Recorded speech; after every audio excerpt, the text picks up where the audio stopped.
Hey guys, what's up? Probably nobody's watching right now, but we're watching YouTube stuff. So if we go back to it for a second and analyze it, I think what makes it most disturbing is that Oh god, not that. I was watching Rob Dyke. Damn it.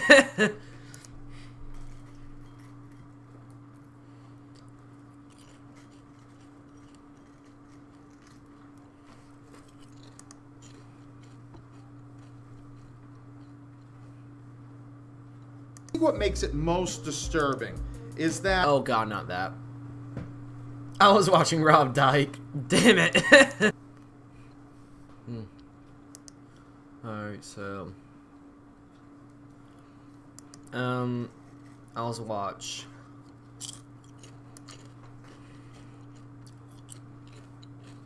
I don't know, like some Smash Bros.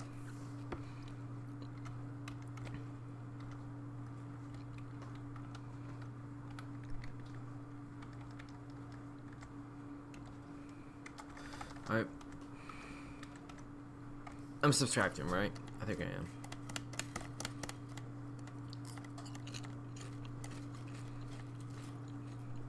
Yeah. Nink. Though I don't know how to say it.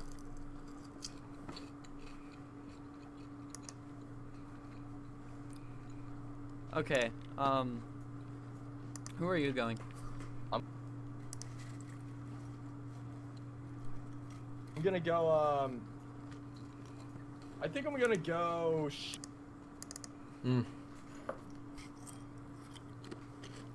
I'm starving. Sheik, I'm gonna go Meta Knight. Oh wait, I got. You know what? Nah, I don't need no tag. Let's go.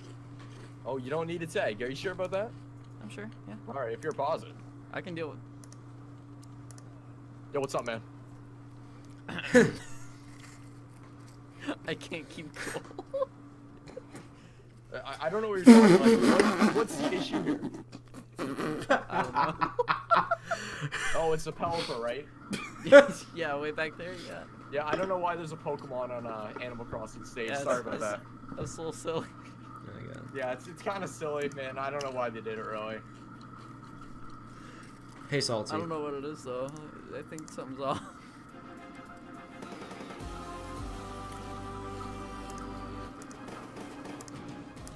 Man, you get that smiley face looking, shades wearing, looking, Meta Knight wearing, capes licking. I'm a cool guy, okay? Man, Get your dead meme out of here. Don't you say that ever again. Oh, stop. Excuse me? Oh, did you just turn into a duck? I'm not a Quit duck, turning dude. into a duck! You're not Pelipper! Man. If you want to be Pelipper, you should be up in the sky over there. Man. You stop that right now. Hey, I'm a cool guy. I Okay? love Smash Bros. Nah, man, you're not cool. Look at this. Cool guy. You're just getting tossed around right now. Like you're some kind of toy. I'm a Are cool you a guy. toy? Are you a I'm toy? a cool guy. No. We also have Smash cool Bros. guy. No, not Smash I Bros. just like Smash have the Bros. instinct to just quack every time I forward air with Sheik. I mean, that boy.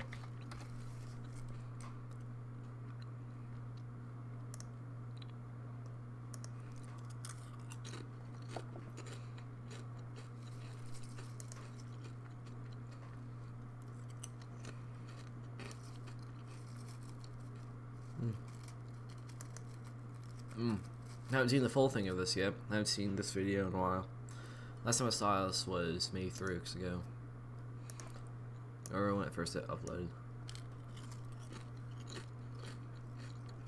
So much time and money into getting that degree. So I convinced myself, hey, this is just what people do. You get a job and you sit in a cubicle and you put your head down and you just work.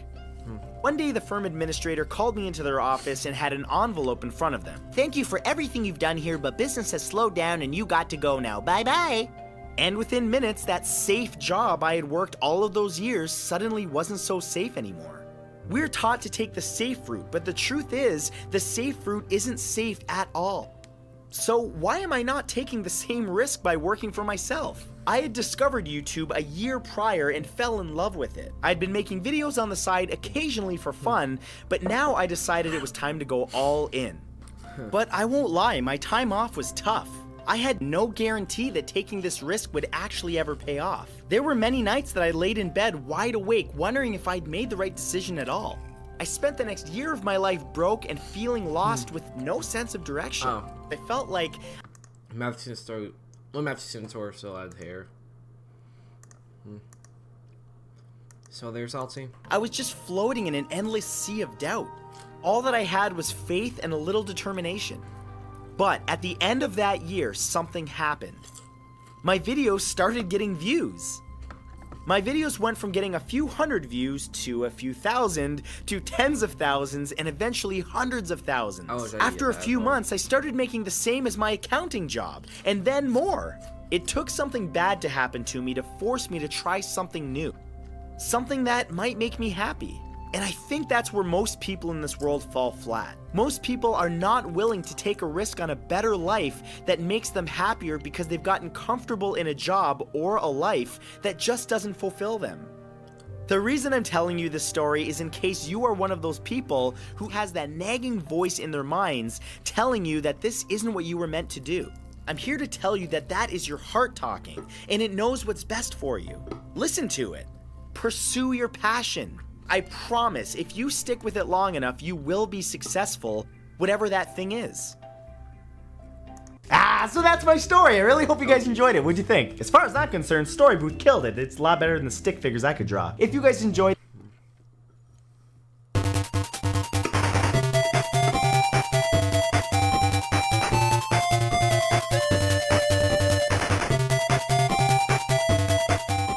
a second, there's still some Game Gear games left to look at, is probably what some of you are saying, and it's true. I didn't talk about Sonic Spinball in the Game Gear, or the Sonic Drift titles, not even the handheld Mean Bean Machine. I don't even think I covered the console version of this. A pinball game, 2 8-bit racers, and Puyo Puyo. Sonic Jam on Game.com? What is this shit? I wanted to stick to the main platformers in the meantime, and Sonic Labyrinth is borderline, I'm aware of that. But the Sonic Drift games I wanted to save for another video dedicated to Sonic Racing games, so that'll come later. Spinball, Mean Bean Machine, Sonic Jam Game.com, whatever this is. I'll save them for another video.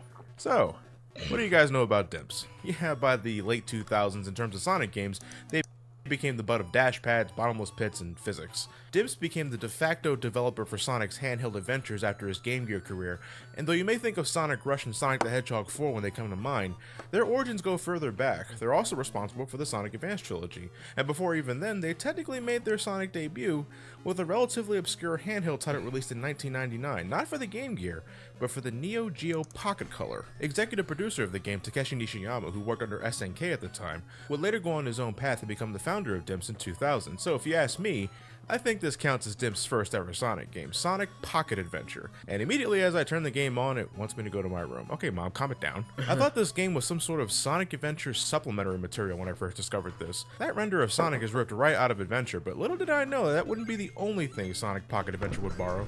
Does any of this look familiar to you?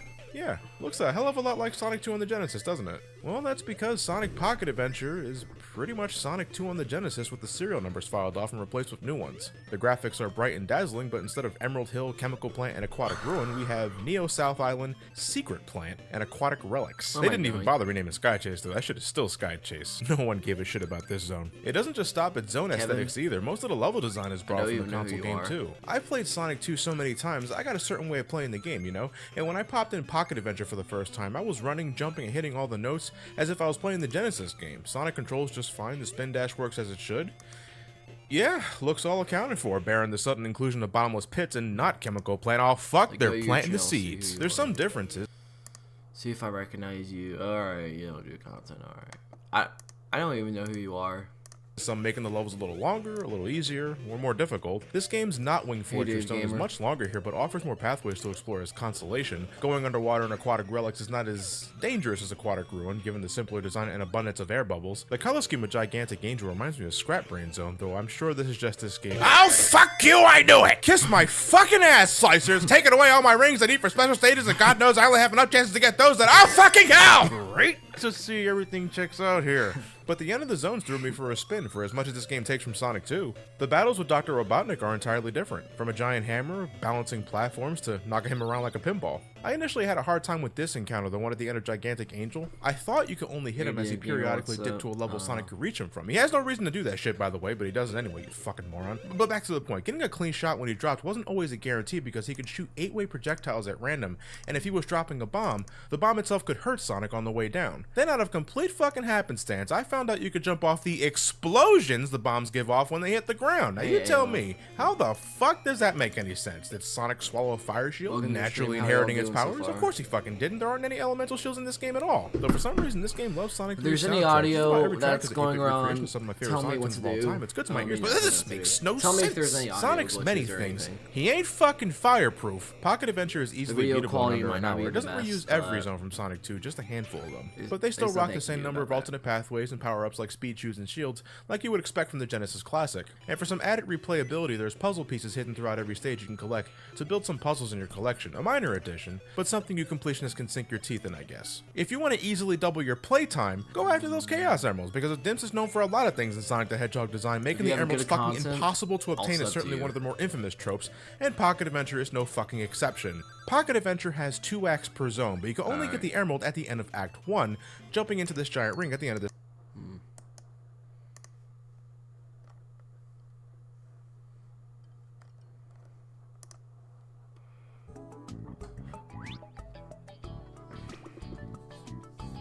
Here's just like you Dragon Ball content.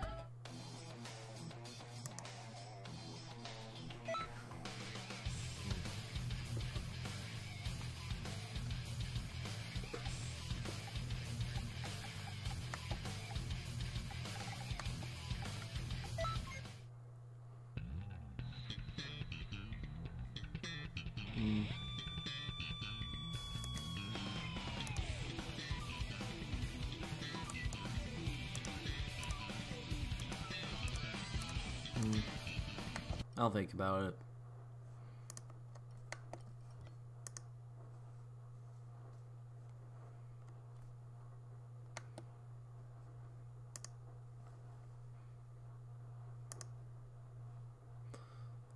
So yeah, let me just check the. So let me go on my YouTube channel see how everything's doing so far.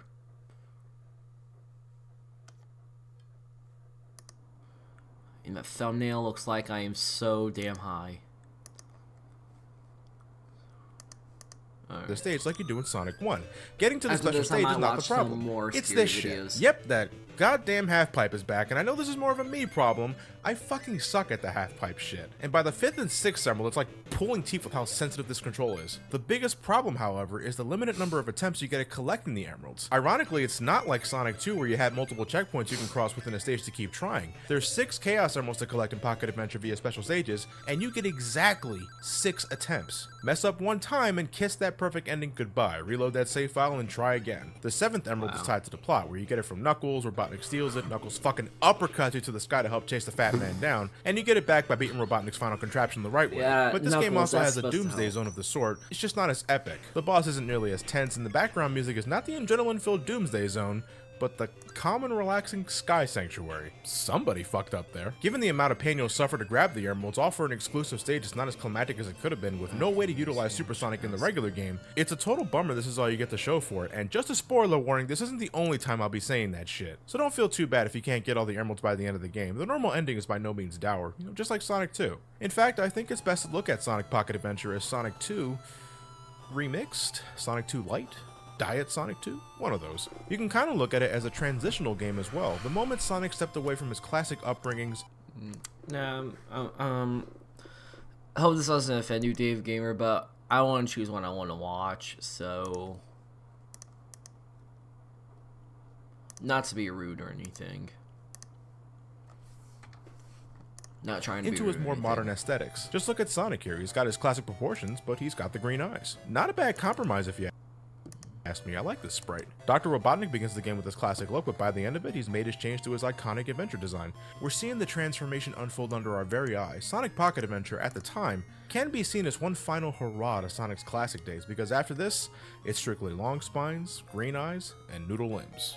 I doubt it's easy to come by a Neo Geo Pocket Color nowadays. I used an emulator for this video, but bought myself a physical version of Sonic Pocket Adventure so I wouldn't feel too bad, though Sega ain't seeing any profit from this shit anymore. As a consequence, I couldn't show off the competitive multiplayer. I think it's set up like Sonic 2's multiplayer, so we're not missing much, I think. It's also the only way you can play as Tails. Without that, it's strictly the Sonic show. At the end of the day, Sonic Pocket Adventure, for as much as it borrows from Sonic 2, is still a solid title in its own accord. Good control, colorful graphics, nice sound, interesting boss fights. For the definitive Sonic 2 experience, I'd recommend I hate rhyme style. I don't know why I'm still But Pocket Adventure isn't bad at all. What It will the ultimately hell? lay the foundation for some of Sonic's most well-known handheld adventures coming up. Nah. And next time, I'll be looking at those games all at once. It's finally time for the Sonic Advance Trilogy video. And before you ask, Sonic seriously, Battle what will the come hell later. is this? With that said, if you're heading by What my the place this hell? coming That weekend, thumbnail, stop though. on by and maybe, just maybe, you might be a part of that Sonic Advance Trilogy video. More details to come, if you happen to be there. With all that said once more, thank you all for watching. Have yourselves a fantastic night, and take care. I'm just a little bored. I might play Sonic World, or I might have to take suggestions. DLC is perfectly fine. $35 for 3.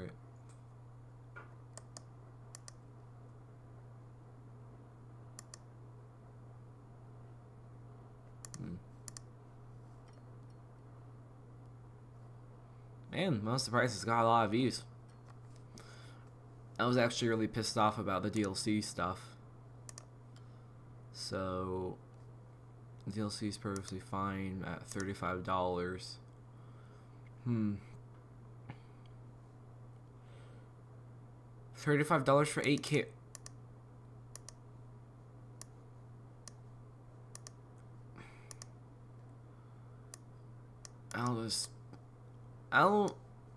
I'll leave him be. I personally find DLC stupid. So, okay.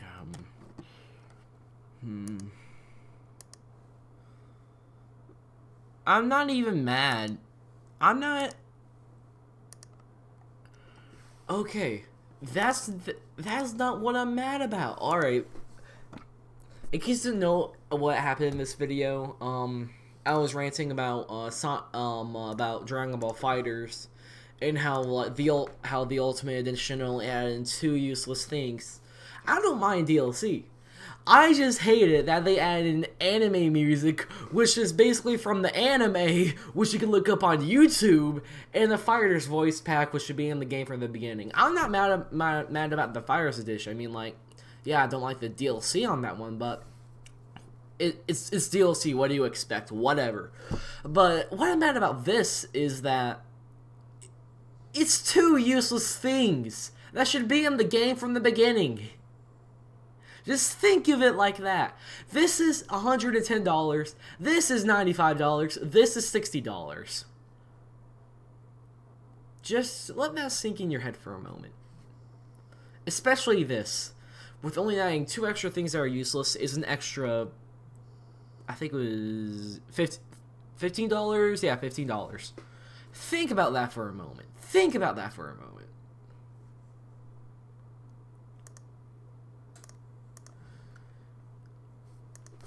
Alright. Let's...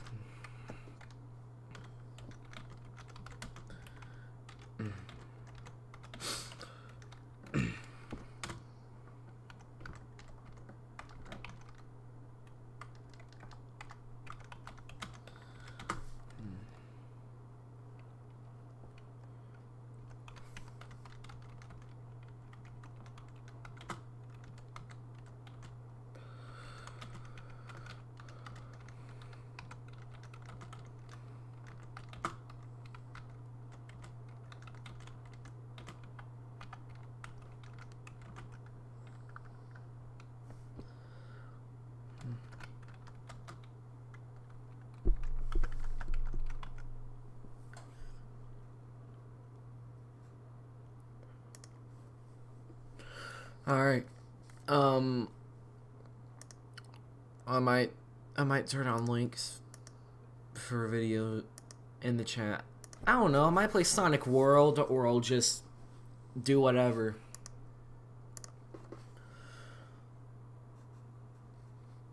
Seriously, what the hell is this thumbnail though? I don't know why I'm so subscribed to Rhyme Style, even though it kind of sucks. I'm not the biggest fan of Rhyme Style, so you can't really blame me for that.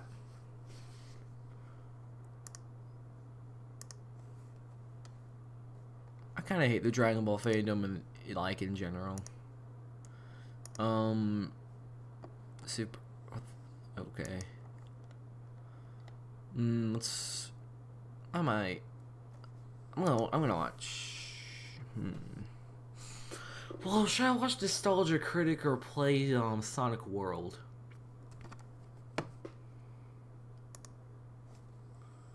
Oh man.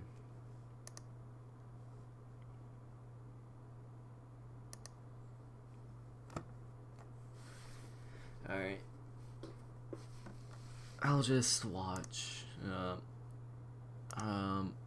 I'll just play Sonic World. If it doesn't lag. If it lags, I'm gonna watch Nostalgia Critic. Alright, there's a bit in there.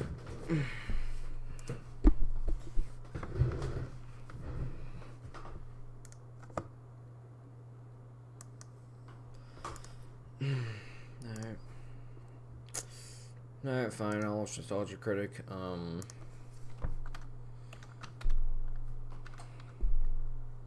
Nostalgia Critic is probably one of my favorites, if not my favorite YouTuber.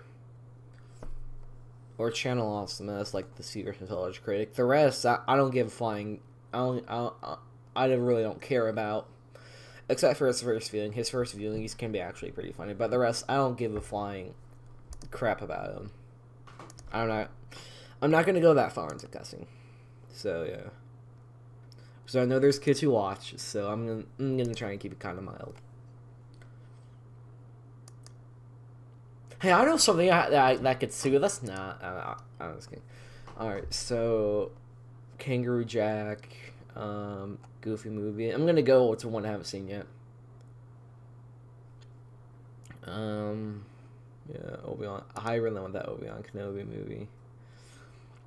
DuckTales, Monkey Bone. I've seen Monkey Bone. Cast Don't Dance. The hell?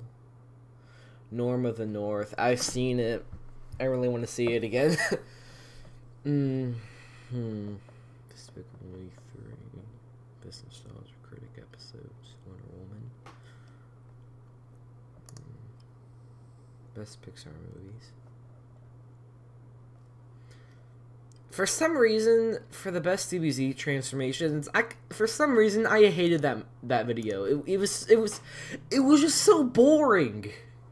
I hate this video. It was just so boring to me. I was like, what was the point of this? That's just me though.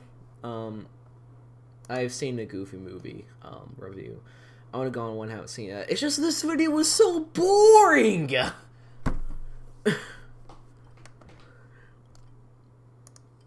Alright. As long as you don't pull Angry Jonas, we're good. Flintstones, I've seen that. My favorite review is probably It. Samurai Jack. WWE finishers. Alright, I've not seen this yet.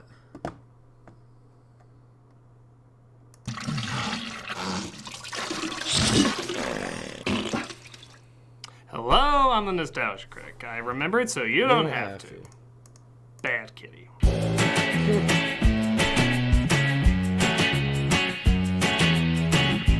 We all know Bill Murray duped himself into Garfield 1 thinking one of the Coen brothers wrote it, but his contract included a sequel, and because audiences love to see this man punished, he got one. Garfield, A Tale of Two Kitties, continues the Garfield movie tradition of having practically nothing to do with Garfield. He dances, has a ton of energy, tries to help those in need, and looks like a hairy hallucination from Pink Floyd's The Wall. But he likes lasagna, so no difference? Probably goes without saying that this film is just as bad as the first, but this is an analytical review series, so just saying "bite me, you clog of ginger pubic hair" probably isn't going to be enough. So let's take a look with greater detail, something the filmmakers obviously didn't do. This is Garfield, A Tale of Two Kitties. So it only figures the opening would be in crayon. I just assumed the whole script was written in it. The film starts off with a surprising narration from Roscoe Lee Brown, the narrator of Babe. Once upon a time, in an English castle, there lived a pampered personage. Oh, knock off the elegance and dignity bullshit. You're Garfield, too! Prince knew no other life than a life of luxury. Oh, did I mention that Prince was a cat? Yes, I'm kind of a bad narrator. Oh, did I also mention that takes place in the year 3021? You're fired! Oh, bother. So as you can quickly imagine, this cat named Prince looks exactly like Garfield and is obviously taking influence from Mark Twain's The Prince and the Pauper.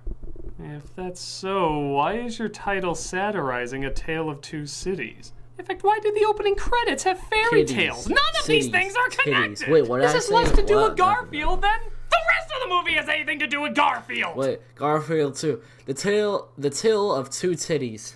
Well, of course, everyone has two titties. Alright, alright, let's move on. We then see our main character, Garfield, who's pretty athletic for being so heavy. You guys do know what a cat is, right? As he discovers his master John is going to propose to Liz the vet, who Garfield apparently doesn't like.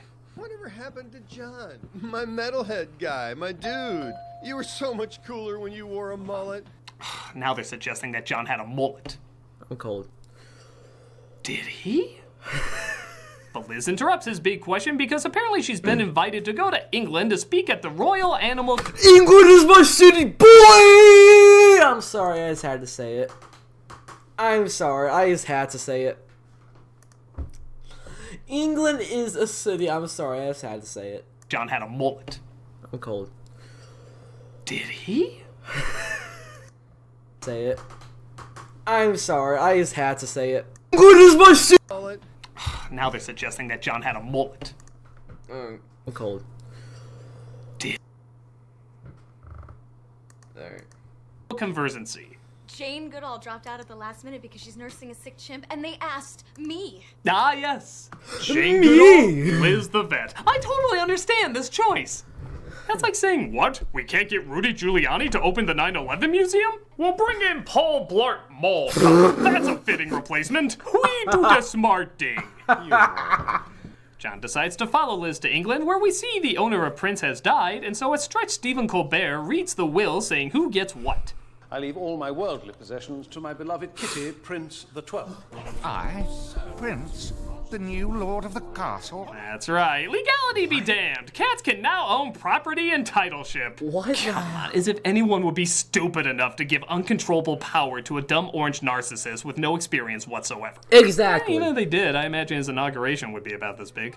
I pledge from this day forward to rule my kingdom with wisdom and valor. And in case you're wondering, that's Tim Curry providing the voice of Prince. Which is a shame, because I really think his acceptance speech should be a little bit more Tim Curry-esque. Even now, the evil seed of what you've done germinates within you. I require the solace of the shadows and the dark of the night. Sunshine is my desire. We are all animals. Have a lovely day. But Prince's rule upsets the original owner's nephew, Dargis, played by Billy Connolly, who was very clearly chosen because John Cleese wouldn't do it. Don't get me wrong, I love Billy Connolly, but it's amazing how much they make him look, sound, and act exactly like John Cleese. Since he is gone, the title of the Carlisle estate falls to me. Hidden gold under a 20-foot pile of horse shit. Well, actually, it's quite common. No, I don't need to read this yet. I don't particularly care what it seems to you. Manuel! It's the same character Cleese usually plays, same attitude, appearance, and voice. I'm just imagining that recording of John Cleese turning this role down. Oh, please, come on, look here. I've done many things I'm not proud of. Eiffel Goes West, Beethoven's Christmas Adventure. They did this with Alvin and Chipmunks before. But I'm drawing the line at the tale of two titties. Actually, it's two kitties. I know. I made that joke before they even made the joke.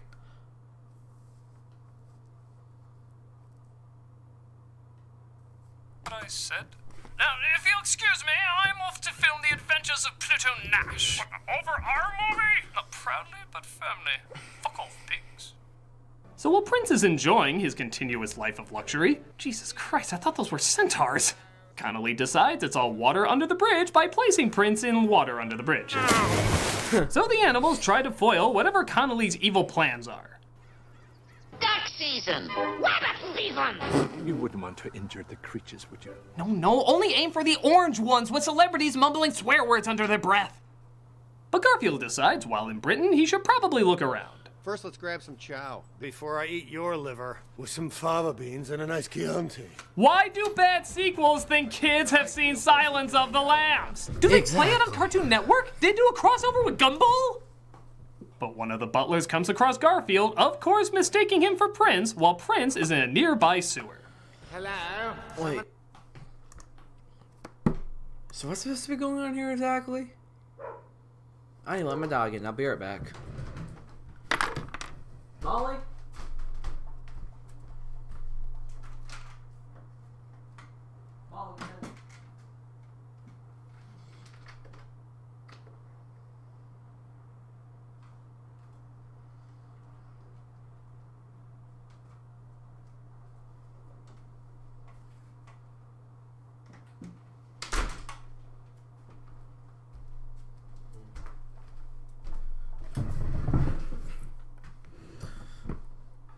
Great Disney villains. Well, Star Wars. What? I didn't say anything.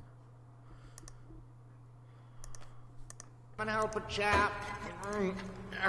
I'm in the sewer.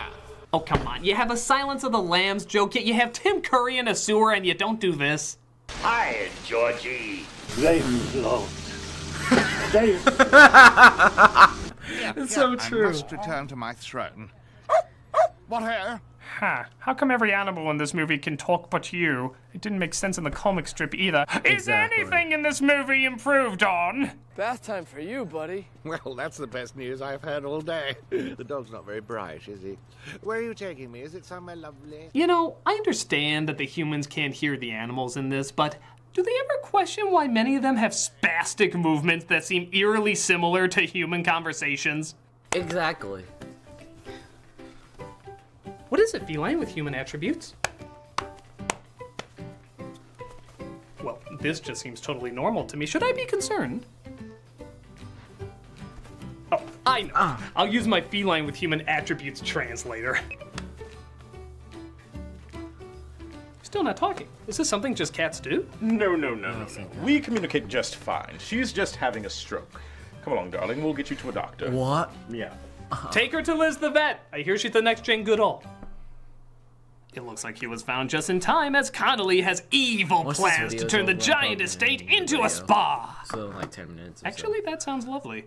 Meditation garden and, of course, luxury condominium. What will you do with all the animals? Those we don't chase off, we will serve up to the guests. Okay, the animal thing is douchey, but with financial planners, I'm sure they find a way to either make profit on the farm or sell the animals in a way that would also make them profit. I mean, what's the alternative? There's just a big house for a cat? Call me crazy, but I'm totally siding with the bad guy in this. Do something with that place! Make it more than just a very expensive litter box! But screw that! Instead, we have to have Garfield stand in for Prince so that the estate can continue to burn money.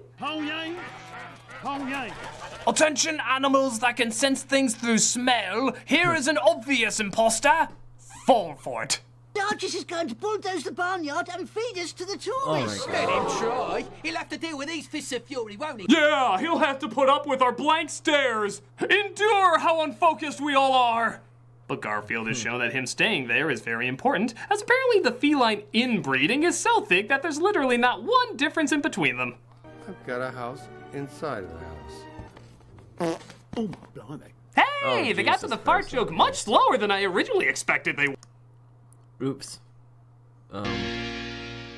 Festus will throw a party. Cheerio! Ho to your green.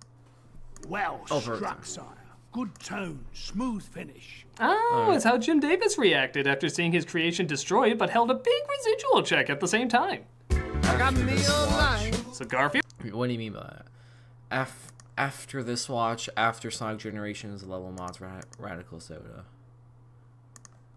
enjoys the palace life, again getting more exercise than we have ever seen this character get. It doesn't even question the scary as hell singing paintings. Oh, Jesus Christ. To a castle. You know, he's frightening enough in kind of 3 dimensions. We don't need to see if he's that frightening in 2. But Connolly, after a pretty long period of time passes, finally discovers that the cat is still there. Bring some of those investors, those lovely investors. We'll throw a party. Cheerio! Out to your green screen of England. You know, we haven't had a sunny day here. England is my Eons. city. Kill Kitty. Kill Kitty. So he trains a dog to rip Garfield to shreds, but it seems to backfire. Flip over and have a little. Jesus! It's supposed to be a crotch shot, not castration! This is like a Game of Thrones death! Christ! Meanwhile, Prince is being forced to enjoy common life while still... That must be painful. He must not be able to have any more children. Still being mistaken for Garfield. Oh, good lord. What gruel is this? British food, though I understand the comparison. I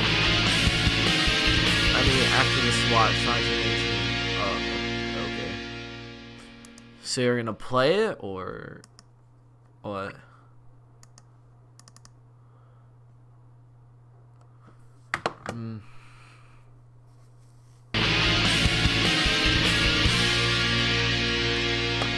Later in the day, Liz coincidentally takes a tour of the palace Garfield is in.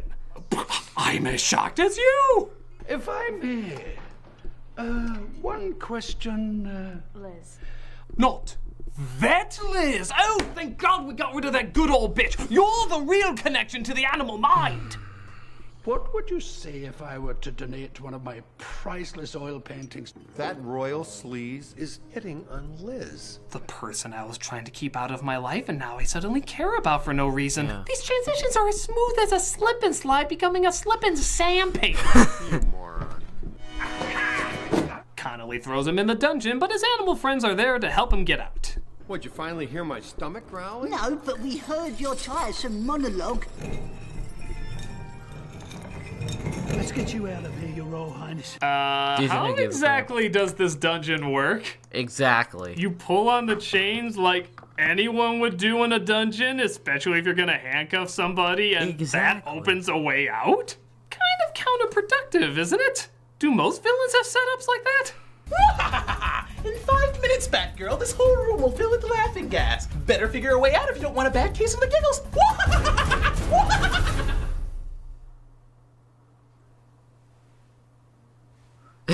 Exactly.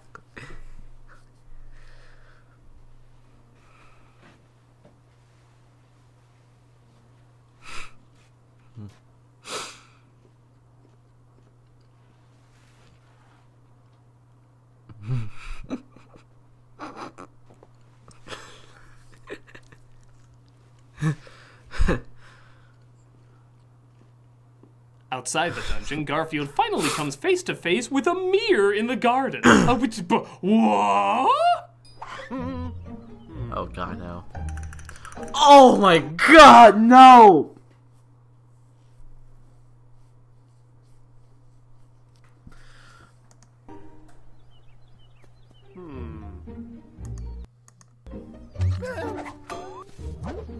You know, this is usually more impressive when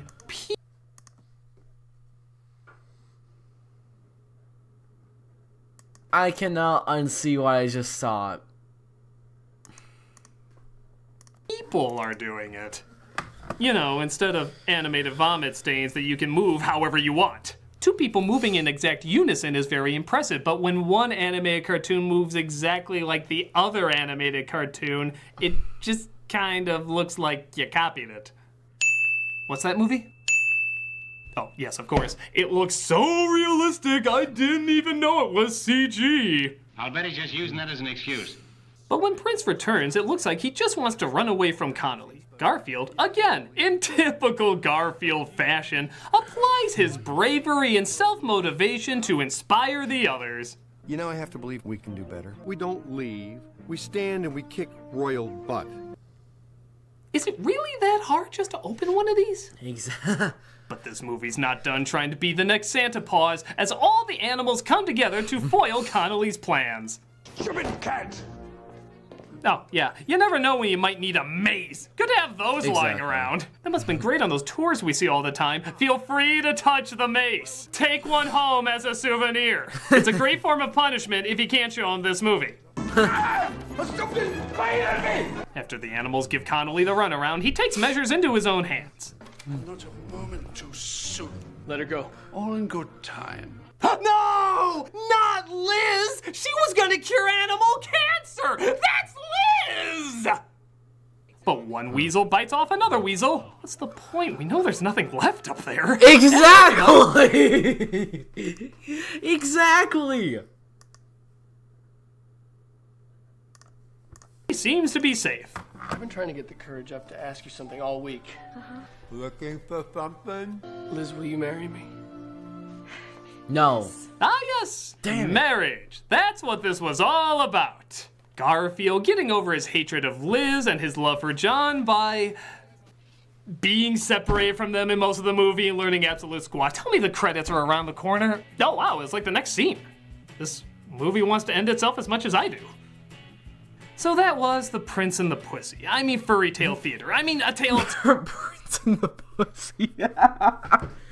Prince and the Pussy. Oh my god. So that was The Prince and the Pussy. I mean furry tale theater. I mean a tale of two kitties. Yeah, seriously, why is it called that again? Titties. It pretends to be funny, moralistic, and just like Garfield, but it's dull, unfocused on the message, and has more to do with dental surgery than Garfield. And is probably more tolerable to sit through. Thank God there's only 2 of these movies because they only would have gotten worse and worse. They start from a place that had little to do with such a likable character and only strayed further and further away. My advice is not to look at any of this kitty litter anytime soon. And that's the last movie for sequel month, and thank God. Can you think of anything good this experience has given us? Bill? He's always been here. How could you forget Bill? Yeah, Bill, let's do it.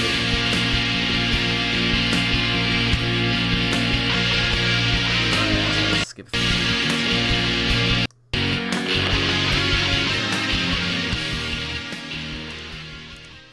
there was something that... You moron. Yeah, he always says that. Alright, so that's basically all for this video. Yeah. That's basically it for this video. Thank you all for watching. Hope you enjoyed it. It's not a video, live stream. We had a good time here.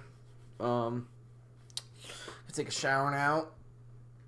I am tired. Alright, so I'll see you all later. Take care, everyone. Bye.